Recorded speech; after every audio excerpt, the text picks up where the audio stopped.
Good morning friends, હું અજય ત્રિવેદી અને આજે આપણે ધોરણ 10 વિષય ગણિતમાં ચેપ્ટર 3 જોઈ રહ્યા છીએ. મિત્રો, આજે આપણે ટેક્સ્ટ બુકનો કુલ સ્વાધ્યાય 3.1 નો બીજા નંબરનો દાખલો જોઈ રહ્યા છીએ. મિત્રો, આની અંદર આપણે બે રીત જોવાની છે એક જ એક્ઝામ્પલમાં, અને એ છે ભૌમિતિક રીત અને બીજી છે આલેખની રીત. આ એક્ઝામ્પલ બોર્ડમાં કુલ 4 માર્ક્સમાં મિત્રો પૂછાશે, એટલા માટે આપણા માટે ખૂબ જ અગત્યનો છે, ધ્યાન આપજો. હવે મોટા ભાગના સ્ટુડન્ટ્સ આવા રકમવાળા એક્ઝામ્પલ છોડી દે છે અને ગણતા નથી. કેમ? કારણ કે એમના માઇન્ડમાં એક કોન્સેપ્ટ ક્લિયર હોય છે કે આ તો હાર્ડ જ હોય. મિત્રો, આને આપણે કૂટ પ્રશ્નો કહેવાય. સૌથી સરળમાં સરળ આ પ્રશ્નો છે, તો ધ્યાન રાખજો. જો હું તમને આખી ટેકનિક બતાવી દઉં છું કે ક્રિકેટ ટીમના પ્રશિક્ષક એટલે ટીચર્સ જે શીખવાડનાર હોય એને પ્રશિક્ષક કહેવાય. 3900 રૂપિયામાં 3 બેટ, કેટલા બેટ લાવે છે? 3. 3900 રૂપિયામાં 3 બેટ અને 6 દડાઓ ખરીદે છે. પછી તે બીજું તે જ પ્રકારનું એક બેટ, એવું એક જ બેટ અને તે જ પ્રકારના વધુ 3 દડાઓ કેટલા રૂપિયામાં? તો અહીંયા ધ્યાન આપજો, ખાસ ધ્યાન આપો. કેટલામાં? તો અહીંયા આપણને 1300 રૂપિયા કીધા છે. કેટલા રૂપિયા કીધા છે? 1300. ક્લિયર?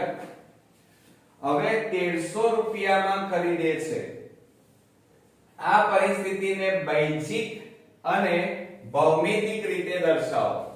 હવે બૈજિક એટલે સાદી ગણતરી, સમીકરણ મેળવવાના, અને ભૌમિતિક એટલે એના ઉપરથી આપણે આલેખ દોરીશું. ક્લિયર? હવે અહીંયા જુઓ, રકમમાં આપણને બે વસ્તુ આપેલી છે, તો આવા કુટ પ્રશ્નમાં હંમેશા બે વસ્તુ આપણી પાસે હોય. અહીંયા એક તો બેટ છે અને બીજું શું આપેલું છે? દડો. હવે બેટની કિંમત કેટલી છે એ આપણને કીધું નથી, કે દડાની કિંમત પણ આપી નથી. હા, સંખ્યા આપી છે કે 1 બેટ, 2 બેટ, 3 બેટ, 10 દડા, 5 દડા એવું કીધેલું છે, પણ એ દડાની કિંમત કેટલી છે એ આપણને આપી નથી. એટલે આપણે અહીંયા બેટની કિંમત અહીંયા ધારવી પડશે કે ધારો કે એક બેટની કિંમત બરાબર x રૂપિયા. કેટલા રૂપિયા મિત્રો? x. અને એ જ રીતે એક દડાની કિંમત તમારે ધરી લેવાની અને એ છે y રૂપિયા. ક્લિયર? આટલી વસ્તુ તો તમને આવડતી હશે. જો પિતા અને પુત્ર આપેલા હોય તો પિતા x અને પુત્ર y. બરોબર? ટેબલ ખુરશી હોય તો ટેબલ x, ખુરશી y. હવે આટલું કર્યા પછી આપણને શું કહે છે? જો અહીંયા 3900 રૂપિયામાં 3 બેટ અને 6 દડાઓ ખરીદે છે. એના ઉપરથી સમીકરણ આપણે બનાવવાનું છે કે 3900 રૂપિયામાં 3 બેટ અને 6 દડાઓ ખરીદે છે. સમજો જરા.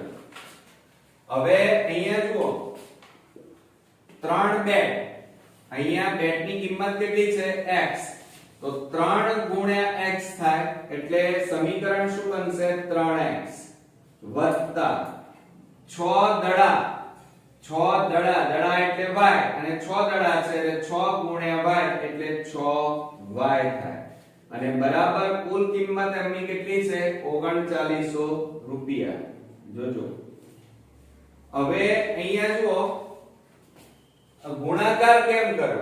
દાખલા તરીકે એક દડાની કિંમત 5 રૂપિયા છે. કેટલા રૂપિયા? 5. તો 3 દડાની કિંમત કેટલી થાય? તો 5 ગુણ્યા 3 કરવા પડે. તો અહીંયા જુઓ, એક બેટની કિંમત x રૂપિયા, તો 3 બેટની કેટલી? તો 3 ગુણ્યા x. એક દડાની કિંમત y રૂપિયા, તો 6 દડાની કિંમત 6 ગુણ્યા y થાય. હવે જો અહીંયા 3 અને અહીંયા 6 છે, બરોબર? તો આ બેમાંથી ત્રણ સામાન્ય કાઢો અથવા બધાને જુઓ 3 વડે ભાગી શકાય છે. એમ ન કરવું હોય, કદાચ ખ્યાલ ના આવે તો આ બેમાંથી કંઈક સામાન્ય નીકળે છે. જુઓ 3 સામાન્ય કાઢો તો કૌંસમાં x 3 દુ 6 બરાબર 3900 આ રીતે પણ થાય. હવે જુઓ અહીંયા આ 3 ગુણાકારમાં છે, આ બાજુ લઈ જાવ તો ભાગાકારમાં જાય તો x 2y બરાબર 3900 અને છેદમાં કેટલા આવે 3. ત્રણે છેદ ઉડાડી દો 13 તારી 39 માટે x 2y જોજો બરાબર કેટલા આવ્યા કહેવાય 1300 આવ્યા એમ કહેવાય. આ આપણું સમીકરણ 1 આવ્યું છે ને એકદમ ઈઝી. હવે એ જ રીતે આપણે બીજું સમીકરણ બનાવવાનું છે, ધ્યાન રાખજો બરોબર. હવે બીજું સમીકરણમાં શું કહે છે જુઓ અહીંયા, પછી તે બીજું તે જ પ્રકારનું એક બેટ, તે જ પ્રકારના વધુ 3 દડાઓ રૂપિયા 1300 માં ખરીદે છે. તો આપણે અહીંયા લખીએ કે તે જ પ્રકારનું એક બેટ અને 3 દડાઓ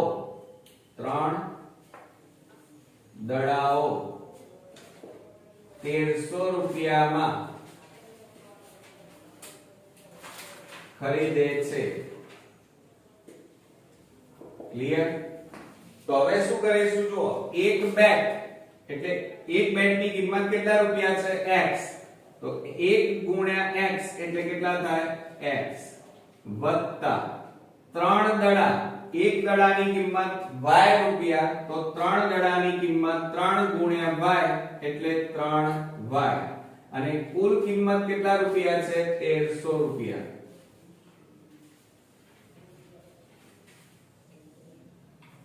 આને સમીકરણ નંબર કયો આપીએ 2. હવે આ બંને સમીકરણો ઉપરથી આપણે આલેખ માટેની કિંમત શોધવાના છીએ. પણ મિત્રો આ જે તમે પદ્ધતિ અહીંયા આ જે ગણતરી કરી અને બે સમીકરણ લાવ્યા એને આપણે કયું હેડિંગ આપવાનું, બૈજિક રીત કહેવાય.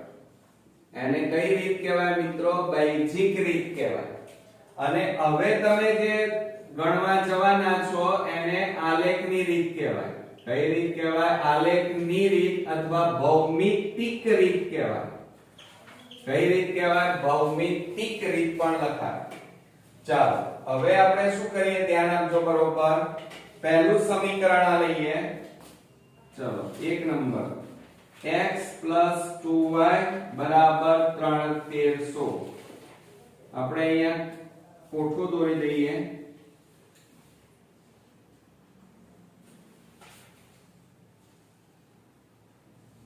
ચાલો અહીંયા x લખવાનું, અહીંયા y. હવે આપણે કિંમતો મૂકીએ અહીંયા તો શું થશે જો અહીંયા. પણ હવે તમારે એમને એમ તમારે કિંમતો ન મૂકી શકાય, x ને કરતા બનાવવો પડે. તો શું થાય અહીંયા x બરાબર 1300, આ પ્લસ 2y છે અને પેલી બાજુ લઈ જાઓ -2y. હવે આની અંદર તમારે કિંમતો મૂકવાની આ સમીકરણમાં. ચલો આ બાજુ બરાબરની આ બાજુ શું છે y, y ની જગ્યાએ તમે કેટલા મૂકશો 0 મૂકી દો. કેટલા મૂકીએ 0 મૂકીએ મિત્રો. તો ગણતરી કરો ચલો તો x બરાબર 1300 -2 કૌંસમાં 0 માટે x બરાબર 1300 -2 ગુણ્યા 0 એટલે 0 માટે x ની કિંમત કેટલી આવી 1300. ચાલો એટલે અહીંયા x બરાબર કેટલા આવ્યા 1300. હવે y ની કિંમત હવે કેટલી લઈશું તો આપણે 100 લઈએ, કારણ કે મોટી સંખ્યા લેવી પડે. કારણ કે જો અહીંયા 1300 છે એટલે આલેખમાં આપણે 100 200 300 400 500 એવી સંખ્યા લઈશું. એટલે આપણે અહીંયા y બરાબર 100 લઈ લઈએ તો શું થાય જો અહીંયા બરોબર ધ્યાન આપો, x બરાબર 1300 -2 આ 2 અને y ની જગ્યાએ આપણે કેટલા ધાર્યા 100. તો 100 લખીએ તો બરાબર શું થાય x બરાબર 1300 માઈનસ 100 ગુણ્યા 2 એટલે 200 અને x બરાબર 1300 માંથી 200 જાય તો કેટલા રહે 1100. તો અહીંયા જવાબમાં અહીંયા x ની કિંમત કેટલી આવી 1100. એક ભાગ પતી ગયો. ચાલો હવે આપણે બીજો ભાગ કરવા જઈ રહ્યા છીએ. ધ્યાન આપજો બરોબર. હવે બીજા ભાગનું સમીકરણ આપણે પહેલા લખવું પડશે. હવે જો અહીંયા બીજા ભાગનું સમીકરણ આપણી પાસે કયું છે એ લખીએ. કયું છે સમીકરણ x 3y બરાબર 1300 છે. હવે x ને પહેલા કરતા બનાવવાના. માઈનસ આ પ્લસ 3y ને પેલી બાજુ લઈ જાઓ તો 1300 3y થાય. આમાં કિંમતો તમારે y ની મૂકવાની છે. ક્લિયર? હવે જો આપણે કોઠો દોરી દઈએ પહેલા. આવડશે ને આવી રીતે? આ રીતે આપણે કોઠો દોરી દઈએ. ચાલો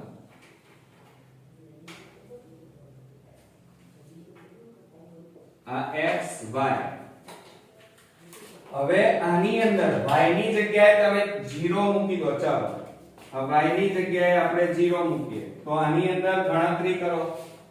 શું થશે? તો જુઓ આ x બરાબર 1300 માઈનસ 3 અને y બરાબર 0. y બરાબર તમે શું લીધું 0.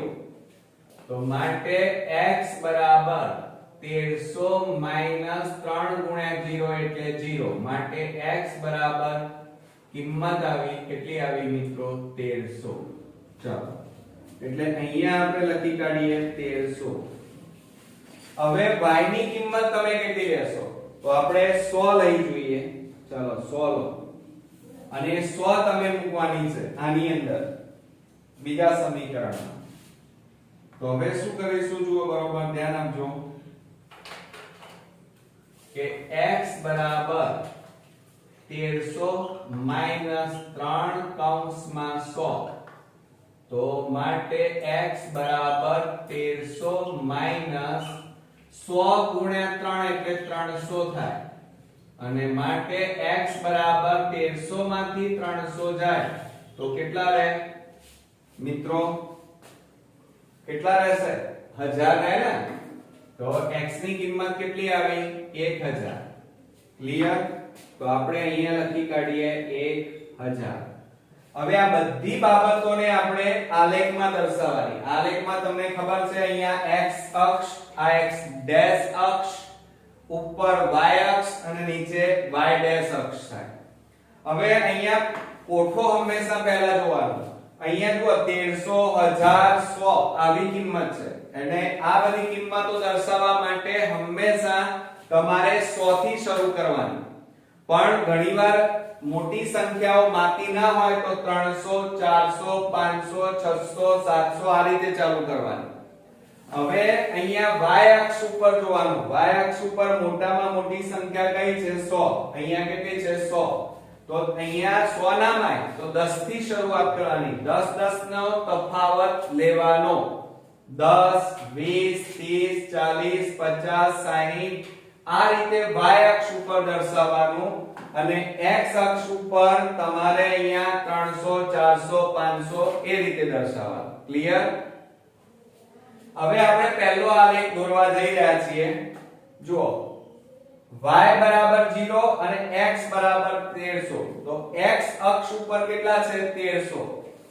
તો આ x અક્ષ છે અને 1300 અહીંયા છે એટલે અહીંયા આપણે આ રીતે દર્શાવી દીધું. ક્લિયર?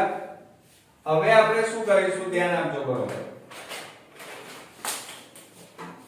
આટલું કર્યા પછી જો x અક્ષ ઉપર 1100 અને y અક્ષ ઉપર 100.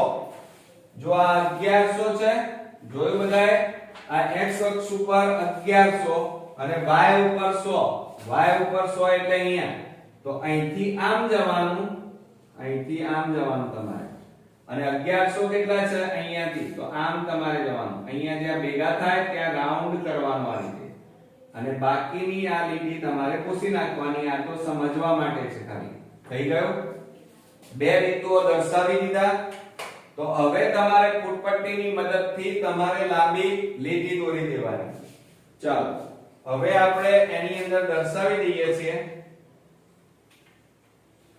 જુઓ બરોબર ધ્યાન આપજો, ક્યાંય ભૂલ પણ ના પડવી જોઈએ અને આડી અવળી લીટી ના આવી જોઈએ પાછી. ચાલો થઈ ગયું. આ તમારી એક ભાગ અહીંયા પૂરો થયો. જુઓ હવે આ પહેલું સમીકરણ તમે દર્શાવ્યું, તો એ સમીકરણ તમારે અહીંયા લખવાનું છે. આ લખો તોય ચાલે, x 2y 300 અથવા x 300 2y એ લખો તો પણ ચાલે. તો આપણે અહીંયા લખીએ છીએ x 2y 1300.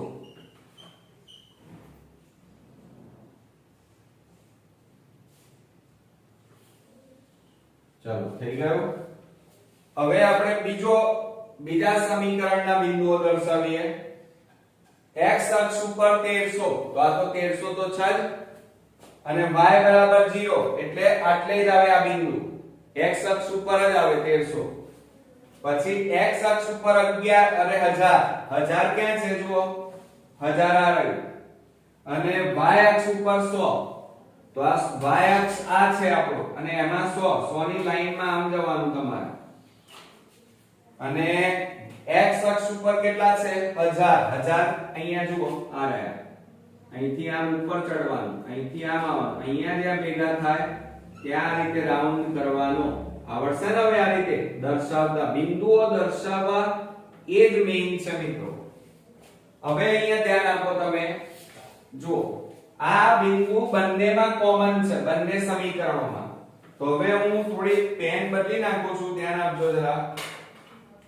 તમારે પણ પેન બદલી નાખવાની, એટલે ભેગું નથી કરવું. આ રીતે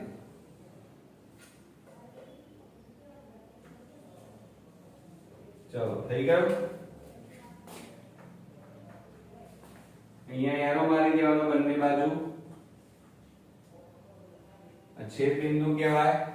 હવે સમીકરણ કયો હતું બીજાનું, તો x 3y 1300 એ આપણે અહીંયા લખીશું. x 3y 1300. આ રીતે આમ દર્શાવી અહીંયા બોક્સ બનાવી દેવાનું. થઈ ગયું. આવડશે મિત્રો?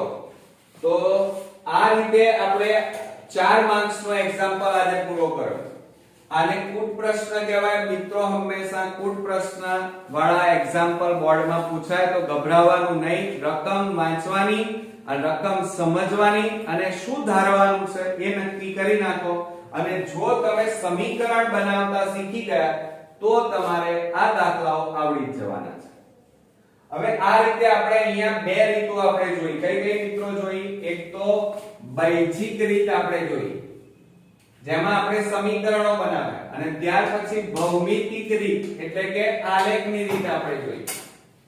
તો આ રીતે થોડાક હાર્ડ છે મિત્રો. હાર્ડ તો ન કહી શકાય, પણ બુદ્ધિની કસોટી માંગી લે એવા એક્ઝામ્પલ છે. એટલે આ વિડિયો તમારે બરોબર ધ્યાન રાખીને આ ભાગ ખાસ જોવાનો છે કે સમીકરણ કેવી રીતે બનાવવા, કેવી રીતે ધારવું, આ અગત્યનું છે. જો તમે ધ્યાનથી વિડિયો જોશો તો તમને આ એક્ઝામ્પલ ઈઝીલી આવડી જશે. અને ત્યારબાદ તમારે ઘરે આલેખમાં પણ આ આલેખ દોરવાના છે મિત્રો. ઘરે જેટલી પ્રેક્ટિસ કરશો આલેખની એટલા તમારા આલેખ પાકા થઈ જશે. તો નેક્સ્ટ વિડિયોમાં આવા બીજા અગત્યના એક્ઝામ્પલ સાથે ફરી મળીએ. ત્યાં સુધી ગુડ નાઈટ મિત્રો.